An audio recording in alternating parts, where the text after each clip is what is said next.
बाप और बेटे और रूह कुद्दुस के नाम से आमीन। आप सबको मसीह यीशु में शालोम।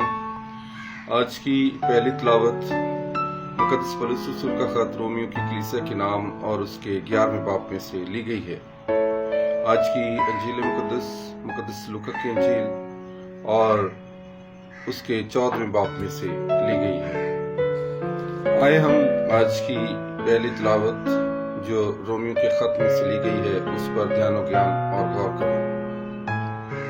आज की जो पहली तिलावत है उसमें खुदा की सिफात जो समझ से बाहर हैं, जो लामहदूद हैं, वो बयान की गई है।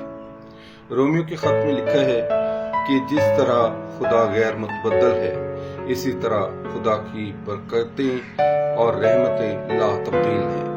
खुदा के कानूनों, क़वाइद और क़ज़ाएं बेबदल हैं, बल्कि खुदा की हिकमत और इल्म बेहद अमीक है।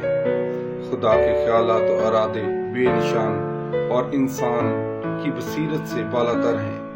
खुदा का रहम, खुदा की हलीमी, खुदा की मोहब्बत, खुदा की हमदर्दी लामहदूद है। खुदा का रहम सिर्फ उन पर ही नहीं है जो खुदा को कबूल करते हैं, बल्कि खुदा सरकशों पर भी इतना ही रहम फरमाता है, बल्कि अपने रहम की खातर इन सरकशों को इनकी सरकशी में भी शर्मसार होने देता है। और फिर जब रहम करता है तो सभी पर बराबर रहम करता है। खुदा का रहम इंसान की तरह का रहम नहीं है, सिर्फ उन पर रहम किया जाए जो तुम पर रहम करते हैं, बल्कि खुदा सब पर यकसा रहम करता है, क्योंकि खुदा रहम और मोहब्बत का खुदा है। आज की इंजील मुकद्दस में बयान किया गया है कि खुदा यीशु मसीह फरमाते हैं कि तुम जब अपने घर में दावत बनाओ तो न सिर्फ रिश्तेदारों को और अमीर कबीर लोगों को बुलाओ जिनसे तुम्हें बदले की उम्मीद है कि कल को वो भी तुम्हें अपने घर में दावत पर बुलाएंगे, बल्कि तुम लंगड़ों, गूंजों और उन लोगों को बुलाओ जो तुम्हें बदला नहीं दे सकते हैं।